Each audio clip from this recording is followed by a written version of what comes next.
Hello all, I'm Sai and in today's video, I'm bringing to you my April reading wrap-up.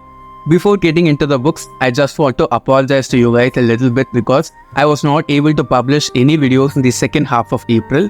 I did have some videos uploaded and scheduled already, but because of some reasons, due to some things that I've been doing personally for myself, I was not able to concentrate on YouTube for those 2 weeks. And starting from May 2, you'll be getting only one video per week and 1 or 2 shorts per week also. I'm not going to publish 2 videos per week as I used to, but I'm going to try and make the quality of the content much better than it used to be. I know that I've been making quality of my content better in the past year itself, and I just want to amp it up much more. So now that I've gotten all of that out of my system, I managed reading a total of 13 books in April, which was just amazing. And I should say that April was a solid 4-star reading month for me because except 2 of the books which I read throughout the entire month, every other book was 4 stars. And those 2 books are also kind of like a series and they were 3 stars each. Everything else was like a solid 4-star for me. I have 1 5-star alone which is rounded off. I'll talk about it in detail while I talk about the book. And I managed reading a total of 9 physical books and 4 audiobooks, which also seems like a really good number to me. You'll be seeing a book haul very soon in the channel. I'll try to publish it in the upcoming week or 2. So without any further ado, let's get into the books right. As usual, starting off with the physical books, the first one which I managed to read is the first one inside a middle grade fantasy series, and this is also kind of a classic fantasy because it is nearly 30 to 40 years old right now, and I've also heard really good things about this movie. It gave me very strong vibes like that of Legends and Lattes, so I just went forward and picked it up, and it was really fun too. The book is Howl's Moving Castle by Wynn Jones. I read this in the very beginning of the month, and trust me, I still have vivid pictures of some of the scenes from this book in my brain clearly etched. I went in with low expectations because since it's old fantasy, I thought that it might not that much well resonate with me, but many elements of the story were so cool. We basically follow our main character, Sophie Hatter, who because of a curse that has been put on her by a witch, has the body of an old woman right now, and she's also not able to say that she has been cursed to anyone.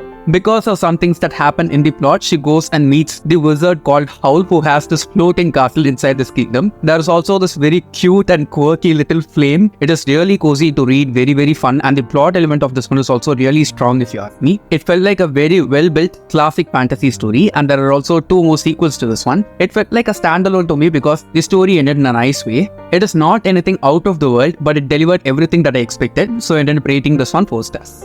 Next we have a thriller book, and I should say I hit kind of a jackpot with the thrillers that I selected to read in May. If you've been following me, you know that I'm not a huge fan of the thriller genre because I just want to feel cozy and happy while reading books, and thrillers usually don't end up doing that. Despite that, I went forward and read 2 thrillers because I just was in the mood to read thrillers in April, and of these, the first one is a book by an author whose other book which I read in January, and this book is The Girls by Jewell. Now the title of this book is mentioned as The Girls in the Garden in Goodreads because of the US and UK versions, and I have the UK version if I'm not wrong, and this was really nice to read, okay? It kept me on the edge of my seat and kept me guessing throughout. It is also not very dark, okay? It has some sinister things going on, it has certain types of abuses which are shown, and there are so many things about this book which usually we don't see in the society that we live in. Now this is about the story of this family of a mom and her 2 girls living in this communal area where there is also a communal park. This area is very old, and most of the people who are already living there have been living there for generations. And in the beginning of the story, we see that one of the 2 girls of this mother ends up unconscious in the park, and what all happens in the story in order to make that girl unconscious is the plot. It kept me guessing, so if you're a beginner when it comes to the thriller genre, I definitely recommend this one, and I rated this one also 4 stars. Next we have a non-fiction, and if I'm not wrong, this is the only non-fiction which I read in April, and it is Good to Great by Jim Collins. I bought this last year, it's been 1 year on my shelf. My brother has read this before as an audiobook and he suggested me to give it a try, and finally I got the guts to start reading this book. It is basically about all the traits or qualities that a person or a leader needs to have and develop in order to build a successful brand or a company. Now, if you're a person who's having an idea to set up a startup or to start your own business, I'd highly suggest you to read this book. It's quite old. I think it was published in the early 2000s or so, but still all of the points that the author talks about in this one are so much valid because it is basically just a framework, and it talks mostly about the human characteristics that we want to develop compared to anything that is more economic or financial in its tone. Having said that, it is a very densely technical book. So if you are someone who does not like to read such books, I suggest you to not try this one. Or if you are someone like me who likes to dip your toes now and then into such dense books like this one, you can definitely go forward and give it a try. It's not that big, you can read it quite fast, but it has so much going on. I'm pretty sure that I did not absorb everything out of this book just on the first read itself. I'll have to read this multiple times in the future in order to get everything out of it properly. Again, it was a 4-star read for me. Next, we have a standalone fantasy book and its prequel short story. That's why I count this as 2 books because it is listed as such in Goodreads too. And if I'm not wrong, this can be considered as a series since there are 2 books already. And it is The Near Witch and The Ashborn Boy by Schwab. The Near Witch is the actual novel and The Ashborn Boy is the short story, which is kind of the prequel to The Near Witch. It just talks about the backstory of one of the 2 main characters inside this book. Now in this book, we follow our main character Lexi, who's a girl in her later teens, and she is living in this village called Nia. There has been this witch who has lived in the village so many years back, and she was called the Near Witch. She lived in the village of Nia. She is no more right now, and the people in the village Nia are usually very much frightened when it comes to witches. And they also have 2 witches who are already living in the village who are a bit distant from the society right there. Lexi does not feel any kind of distance from the witches as such, and she does not have any kind of prejudices towards them too. And during this particular day, what happens is one boy who's a stranger appears out of nowhere inside Nia, and during the same time, children in Nia also start disappearing. So people start arranging a search for this boy who might be responsible for the disappearance of the children inside the village. And how the stories of both Lexi as well as the stranger intermingle is the plot of both of these stories. It is quite simple, but I think the author just makes it a bit more complex unnecessarily. And I should say that of all the Schwab books that I've read so far in my life, this is easily my least favorite because it does not have that much going on. And I ended up rating both of the books just 3 stars each. Next, we have the first book inside an adult fantasy series, and it is also by one of my all-time favorite authors. Okay, I bought this book last year itself, the day it was published, and for some reason I was not in the mood to read it last year. Finally, I picked it up in April, and it took me less than a week to finish reading this book. It was excellent. Okay, I just enjoyed it the whole time. It was not a 5-star. Okay, I expected it to be a 5-star, but still I had so much fun than I thought I would while I was reading this book. And it is Sword Catcher by Cassandra Clare, which is the first adult book by the author. If you've been following me, you just know how much I love Cassandra Clare's books. Okay, The Shadow of the Chronicles is one of my all-time favorite series. It's easily in my top 5 series of all time at this point in time. And I should say that this lives up to the amount of hype that The Shadow of the Chronicles has. Okay, and for me, The Shadow of the Chronicles is mostly just for the characters. But in this book, surprisingly, I was so much more attracted towards the plot than the characters. It's not that the characters are not well done or anything. I do like the characters, I still do care about them, but I care about the plot a lot more in Swordcatcher than I do about the characters. And also, I know that many people complain that Cassandra Clare's books have so much going on just with the relationships and the romances. Trust me, the relationships and the romance here takes a backseat clearly. The plot is the main focus. We do concentrate on the characters. There is romance, but it's not even half as important as the main plot of the series. Here we basically follow 4 main characters, of whom the title of the story, Swordcatcher, is our main character Kel, who's this body double for the Crown Prince Connor, who's the other main character. So basically, Kel just makes an appearance instead of Connor in public gatherings in order to save his life so that he's not put into any kind of harm. And he's been doing this for almost his entire life. Our third main character is Lynn, who's this healer, and she's from kind of a lower class inside the society. But trust me, she is the best character inside this book without any doubt for me. And after her, we have the Rat Picker King, who's basically shown as the antagonist for us in this story. But as we keep on reading the book, we just see how all of these 4 characters work with each other, with or without the other characters doing, and it just is so much fun to read. It had all the Cathy Clare elements that I was expecting. It did have a lot of infodumps here and there that was kind of annoying for me to read. Apart from that, I don't have any complaints about this book at all. I'm so much awaiting the sequel, and I will read it as soon as it gets out. Because of those infodumps alone, this ended up being a 4-star instead of a 5-star read for me. Next, we have a psychological thriller, which was also my book club pick for April. I'm so sorry that I have not published my book club picks review and discussion video for March itself so far, and I have not filmed both of the videos for March as well as April because of all the commitments that I've said before. I'll try to publish them pretty soon, and I'll try to keep them in the actual timeline as I had said in the beginning of the year for the rest of the year. Let's just wait and see. Now, talking about the book, which is The Maidens by Michaelides, it was really fun. Okay, this is not the best thriller that I've read. It's not even the best thriller that I've read of the 2 thrillers that I've been talking about in this video. The Girls was definitely better than this one, but this was so much fun to read. Okay, And if you're a beginner who's looking for some book which will make you flip the pages continuously and keep on reading, you need to try this one, okay? It is a very loosely built thriller. It is not so difficult to read. You can keep on guessing what's going to happen. And there are also a lot of questions which are just left unsolved. And there is also some name dropping done inside this book, which I got to know are the characters that are written by the author in his first book, which is The Silent Patient. So after reading this book, I'm definitely super excited to read The Silent Patient and also his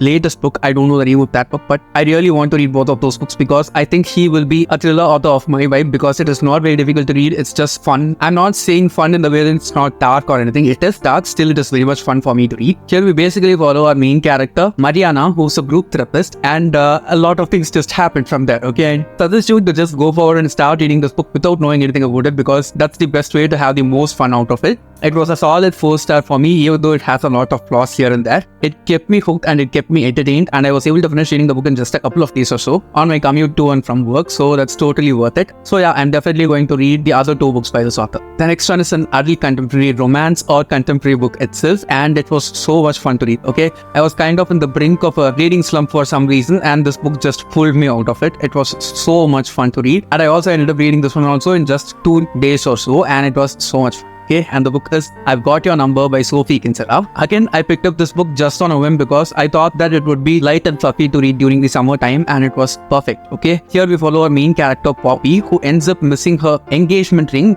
during a meetup that she has with her friends, and after that she also ends up getting her phone mugged, and after her phone is mugged, she ends up finding a phone out of nowhere in a dustbin. She picks up that phone and starts using it for her own use. During that time only another character calls her, and both of these people hit it off, and they kind of have a low-key relationship inside this book. Just like most of Sophie Kinsella's main characters, this one is just preposterous, okay? She will just drive you mad continuously, but she's a good person at heart, okay? You just know that she's a good person. Despite that, she keeps on making all the worst decisions that she can make at any point of time. It was so much fun to read, and it was the kind of book that I needed to, just propel my reading towards the end of the month. And again, this was a solid 4-star read. I'm also planning to continue on with her Shopaholic series because I have most of the books from that series with me already. Let's wait and see how it is going to go. The last physical book which I ended up finishing in April is the second and final book inside a duology. I read the first book of this duology in March, and I ended up reading this one in April. I actually wanted to read this one also in March itself, but due to some reasons I just put it off. And the book is Realm of Ash by Tasha Suri, which is the second in the Books of Amba series. The first one is Empire of Sand, which I just enjoyed reading in March, and this was also just as good as the first book if you ask me. This dives a bit deeper into the history of the magic inside this series, and you can also probably read both of these books as standalones because in both books we follow 2 sisters. In the first book we follow the elder sister, and in this one we follow the younger sister, and both of these books are like 13 to 15 years apart from each other. After the ending of the first book, it takes 13 years for us to start the story inside the second book, and our main character here, who's the younger sister Arwa, is basically widowed in the beginning of the book itself, and she is sent to this place where all the high class widows of the society are usually sent to. From there, so many things happen. She starts exploring her own magic, her own powers, and her own culture as a whole. If the 2 books had been more connected, I think it would have felt even more like a series. Because of that distance and gap between both of those books in every way possible, it just feels like companions rather than just sequels or 2 books from the same series for me. I'm definitely going to read the other series by this author, which is the Jasmine Throne series. The final book in that trilogy is going to be published this year, so I'll be reading that one too. My plan is to read the first book, which is the Jasmine Throne, sometime in May or June itself. Let's wait and see. Both of those books are huge, so they will take a little bit of time for me to read. This was fun and very emotional, so I ended up rating this one also 4 stars. Now moving on to the audiobooks. The first audiobook which I finished reading is What Feasts at Night by Kingfisher. I read the first book from the series also in March, so I wanted to read this one in April. It's also an novel, so it does not take that long to read. The audiobook itself is just like 4 or 5 hours long, and I was able to finish it in just one sitting itself. Now I cannot talk a lot about this book without spoiling it to anyone. But here we basically follow our main character who used to be a soldier, and right now he is just traveling across his own country, and he's trying to learn as much as he can about his people and his land as a whole. And there's this particular place where he goes to, and he finds that there's something just eating up their things here and there, and that something is kind of fungal, and it may be magical or not magical and something like that. Okay, I don't know whether to categorize this as horror or fantasy because it just has both elements in it if you ask me, but mostly horror elements, especially body horror. I'll not say that it's very very extreme that it will make you, want to stop reading the book at any point, but it is quite strong. It also has really great representation of PTSD as well as other such mental health issues. I don't know how Kingfisher manages to pack up so many such things in a really, really beautiful way in under just 200 pages. It was just awful, and I rated this one also 4 stars. The next book is an Indian historical fiction book, and it is The Legend of Suheldev by Amish. I listened to the Tamil version of this one in Storytel. You can listen to the Tamil version of it inside the app, and in Tamil it is called Suheldev Puranam, and trust me, this was excellent. Okay, I had really high hopes for Amish as usual, and he just as usual did not disappoint in this one too. It was really, really, really well written. The amount of research that this man does in order to represent our culture properly with its richness as well as its flaws is just amazing and mind-boggling. Okay, here we just see about the history and the legend of King Suheldev, who was very crucial inside so many battles that happened in order to save our country from the foreigners and invaders. This is something that happens during the Mughal rule period inside India before the English people got in, and it's just amazing. Okay, many scenes inside this book just made my blood boil because they are so powerfully written by the author. He also does a lot of representation in this one. Okay, I just loved how he was able to tie in so many elements in such a beautiful way inside his story. He just gets better and better as an author as I keep on reading his books. I've not read War of Lanka yet, but I will be reading it this year for sure. After reading this one, trust me, I just want to reread the first 3 books inside the Ramchandra series and then read War of Lanka. This was excellent, but I think I might have loved it better if I had read it in English though. Still, I ended up rating this one 4 stars. The next audiobook is Amba by Anand Neelakantan, in which we just see the mythological story of Amba and her history inside the Mahabharata story. All of us who know the story of Mahabharata know who Amba is and why she is so popular inside the tale. She's basically this queer character who becomes queer in the latter half of the Mahabharata epic, and the way in which the author has imagined and written her story, also keeping the mythology aspect of her life intact, was really, really nice. I just like how Anand Neelakantan keeps the original story in its essence towards the core, and surrounding it he does a lot of fictional things as his own imaginings and his own interpretations of the story and its evolution across time. Now the queer form of Amba is Shikhandi, and Shikhandi is the person who ends up killing Bhishma towards the end of the Mahabharata story. We just see the entire story and life of Amba from her birth until the death of Bhishma as well as sometime after. It is super brutal, super painful, and the way in which Anand Neelakantan narrates her story from her own point of view is magnificent. It just makes us question who are the heroes and who are the villains here, and if at all there is a hero inside the story. It was again a story which will heavily test your moral compass, and I rated this one to 4 stars. The last audiobook which I finished in April is a Tamil audiobook, and it is Meendum Jeeno by Sujatha. I read this other book by Sujatha in February, which is In India. This is actually the sequel to that book. Jeeno is basically this robot dog who makes an appearance in the first book, and it is so cute. Okay, once you see all the things that Jeeno does, you'll want to have one Jeeno for yourself in your home, and you just will have to, charge it regularly and just keep it with yourself. It is that kind of a cute character. Obviously, if you're a dog person, you will love Jeeno, and that's basically the reason why a dog, rather than any of the other characters inside the story, ended up getting the sequel. It was really nice to read again, and just like the first book, this one is also far ahead of its time. These books were published in the 1980s, and they are imagined to be happening in the earlier 2000s, which is basically now. And the amount of imagination that this author has and the way in which he plays with a lot of things is just amazing. I don't know if it is available in an English translated version or not, but if you are someone who speaks or understands Tamil, you need to try the story. It is just awesome, and I ended up reading this one to 4 stars. So yes guys, those are all the 13 books which I managed to finish reading in April, and it was a solid 4-star month, as you might have seen from all the books that I've talked about in this video. Except the Near Witch and the Girls, every other book which I read in April was a solid 4-star for me. Even though it was not an extremely great reading month, it was definitely a really good reading month for me. Don't forget to let me know your April reads in the comments below, because I'd like to get recommendations from you guys. And if you want me to read anything in specific from the huge physical TBR which I already own, please do let me know that also down in the comments, so that I can try to pick them up sooner than I intend to. And if you did enjoy watching today's video, don't forget to give it a thumbs up and also share it to your friends. If you want to get more content from me, do subscribe to the channel. Thanks for watching and have a great rest of your day.